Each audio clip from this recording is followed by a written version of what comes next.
유월절을 보낸 이스라엘 백성들은 야곱이 기근을 피해서 이집트로 넘어온 지 430년 만에 이 이집트를 벗어난 출애굽을 하게 됩니다.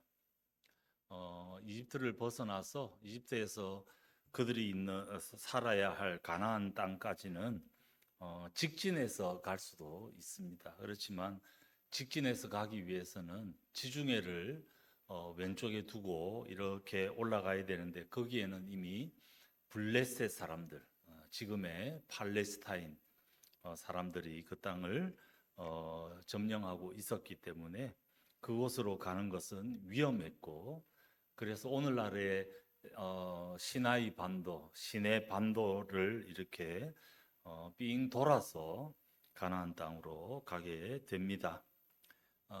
그들이 출발하고 난 다음에 낮에는 구름 기둥이, 밤에는 불 기둥이 그들과 함께 했습니다.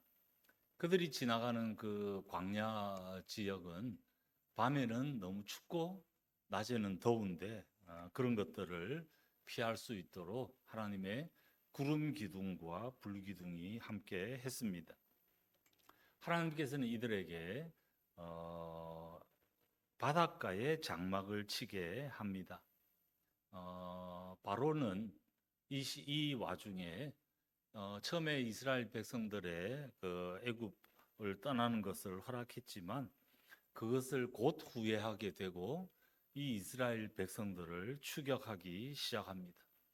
그래서 이제 이스라엘 백성들이 있는 곳이 바로 저 눈앞에 보일 지경에까지 왔습니다. 그 장면을 보면서 백성들은 지금 울고불고 난리도 아닙니다. 애굽에 매장할 데가 없어서 우리를 이 광야에서 죽게 하느냐? 왜 우리를 이 광야로 불러 데리고 왔느냐? 따질 때 모세가 한 말이 오늘 본문입니다. 모세가 백성에게 너희는 두려워하지 말고 가만히 서서 여호와께서 오늘 너희를 위하여 행하시는 구원을 보라. 그렇게 이 모세가 얘기를 합니다. 두려워하지 말아라. 그리고 가만히 서서 하나님께서 너희를 위하여 행하시는 구원을 보라. 지금 이 이스라엘 사람들은 진퇴양난의 위기에 빠져 있습니다. 앞은 바다가 가로막고 있고 뒤에는 바로 군대가 있습니다. 앞으로 나가지도 뒤로 물러서지도 못하게 되어 있습니다. 이럴 때 그들에게 앞도 보지 말고 뒤도 보지 말고 하늘을 쳐다봐라.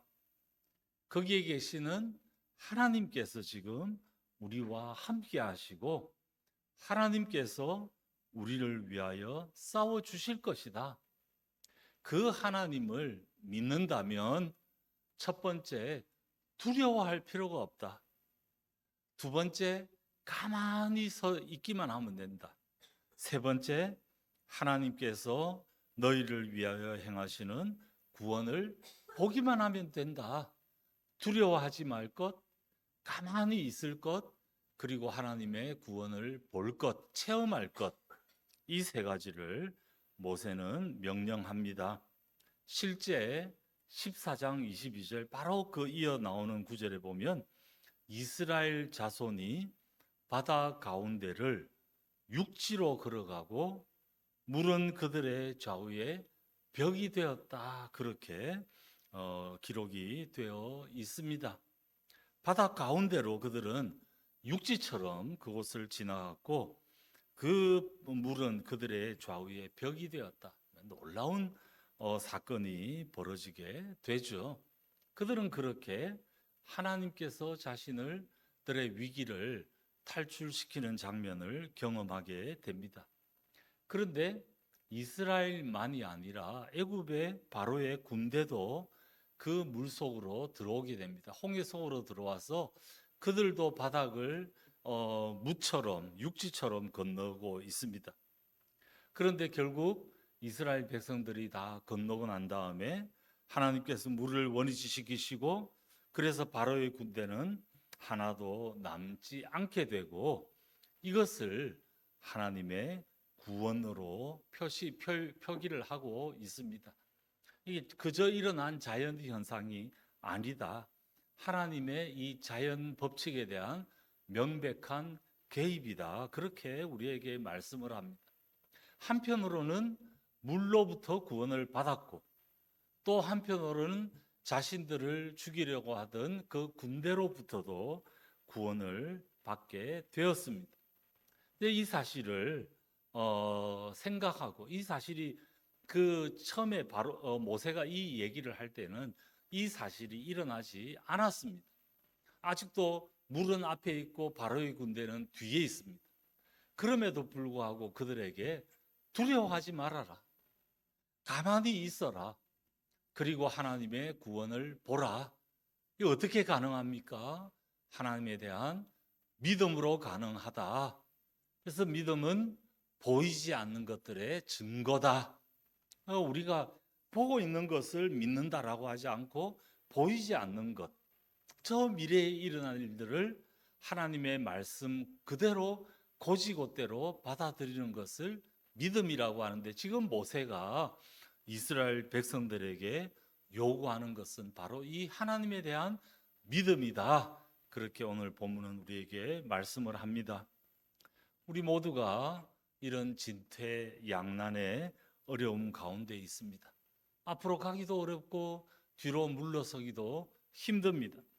우리 환우님들 건강 때문에도 그렇고 또 통증 때문에도 그렇고 재정적인 압박도 있을 수 있고 무엇보다 그 마음에 두려움도 생기고 또 여러 가족들에 대한 걱정도 있고 또 한편으로는 하나님께서 왜 이런 일을 하시는지 원망도 됩니다.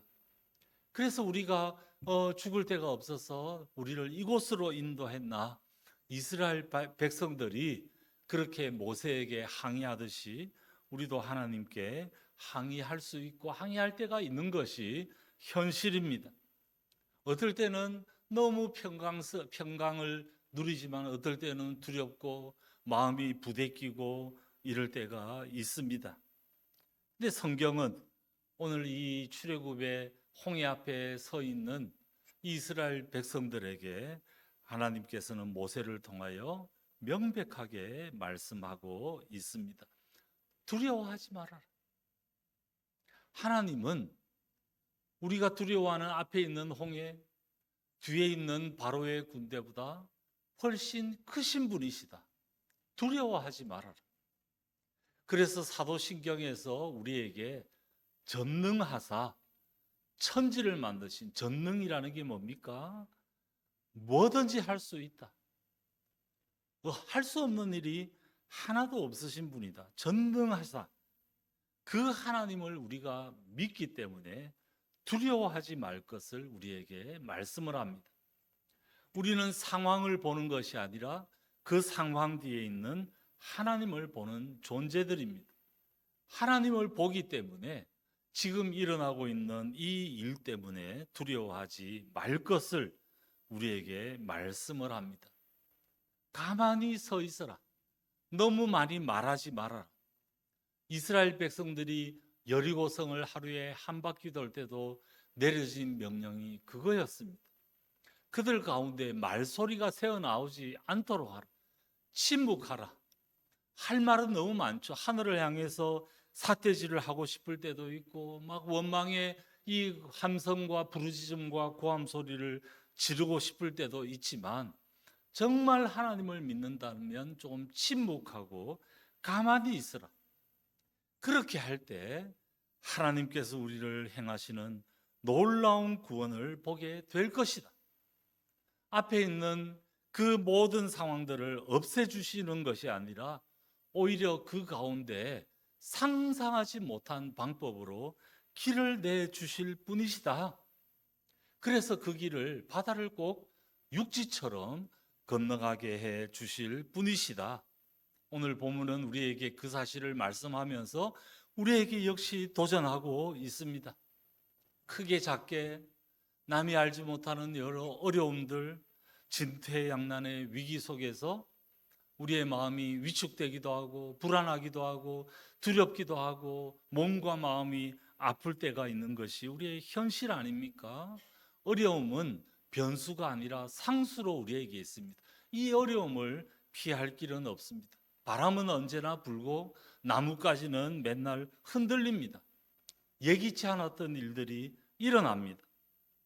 그런데 그 가운데서도 그 상황만 보면 우리가 마음이 위축되고 녹아들 수밖에 없지만 그런 경우에도 하나님이 그동안에 나와 함께 하셨고 지금도 하나님이 나와 함께 하고 계시고 앞으로도 하나님께서 나와 함께 하실 것이기 때문에 그 하나님의 은혜는 버릴 것 하나 없는 정말 성실하신 하나님의 은혜로 지금 나를 여기까지 있게 하셨고 오늘 우리 특성에서 했던 특주처럼 지금까지 우리가 지내오고 숨을 쉬고 살아온 것 하나님의 은혜이기 때문에 그것을 경험했기 때문에 앞으로도 하나님께서 우리에게 그렇게 약속하고 있으시기 때문에 그 상황이 아니라 하나님의 약속을 바라보면서 두려워하지 아니하고 너무 말을 많이 하지 아니하고 주님께서 하시는 일을 바라보게 될 때 하나님께서 우리에게 우리가 상상하지 못했던 전능하신 하나님께서 놀라운 일들을 우리 앞에 펼쳐놓고 계실 줄 믿습니다. 그 하나님을 오히려 경험하면서 정말 하나님 살아계시고 자기를 찾는 자들에게 가장 좋은 것으로 상 주시는 분이심을 경험하는 그런 우리 모두 되시기를 주님의 이름으로 축복합니다. 여기에 딱 해당하는 찬양이 우리 샘물 찬양에 있습니다. 259번.